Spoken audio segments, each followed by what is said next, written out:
ৰাধাজী তাইৰ সখীগিলাখনৰ লগত গা ধুইছে তাতে আৰু এইটো শ্যাম কোন আৰু এইমাত্ৰ আমি এই যোনটো সেই কৰি আহিলোঁ সেইটো ৰাধা কোন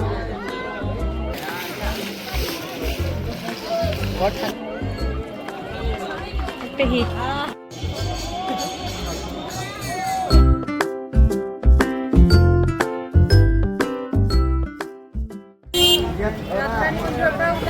খানা খাই ল'লোঁ খাই এইবাৰ আমি গোবৰ্ধন মন্দিৰত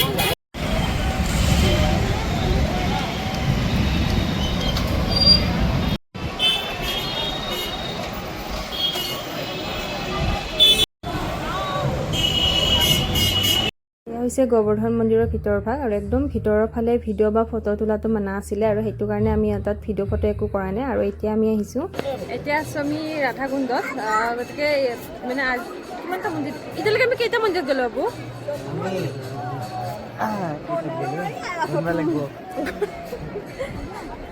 কোনবা লাগব হা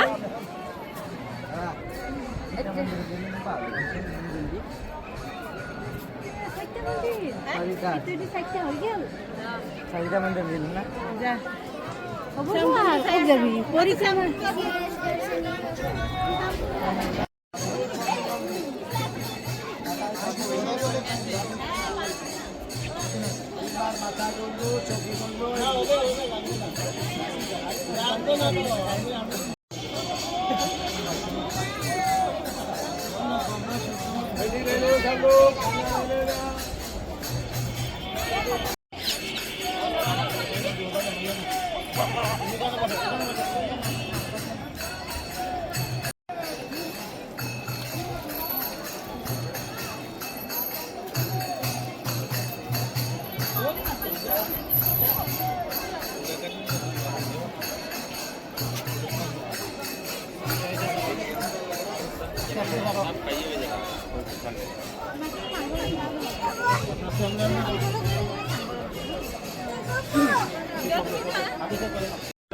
এতিয়া ৰাধাকুণ্ড আৰু শ্যামকুণ্ড সেইটো ৰাধাকুণ্ড ৰাধাজী নাই গা দিছিল তাতে কৃষ্ণজী দিছিলে কেনে তাৰে দুটাৰ নাম বেলেগ বেলেগ অঁ বেলেগকে নাই গা দিছিল না সিহঁতে সেইকাৰণে এটাৰ নাম ৰাধাকুণ্ড এইটো শ্যাম কোন আৰু এইমাত্ৰ আমি এই যোনটো সেই কৰি আহিলোঁ সেইটো ৰাধা কোন পেহী দিয়া বহুত ধুনীয়া লাগছে সঁচাকৈ ভাল লাগছে চাহ আৰু অলপমান দিয়কচোন ভাল লাগছে পানী পুৰা ঠাণ্ডা গৰম লাগছিলে ভৰিত লাগিলছো কি ভিডিঅ' কৰি দিম যাম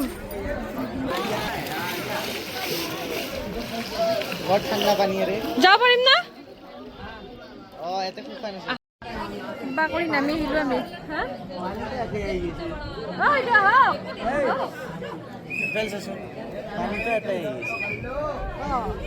পানীচোন তাৰ পৰা আহি আছে ক'ত আহি আছে খালি কোনটো বেলেগ মানে পানীটো একে খালি মানে হেৰিতে বেলেগৰ গা দিছিল না সিহঁতে ৰাধাজী তাইৰ সখীগিলাখনৰ লগত গা ধুইছে তাতে আৰু কৃষ্ণজী গা দিছিল এইডালো তুলসী গছ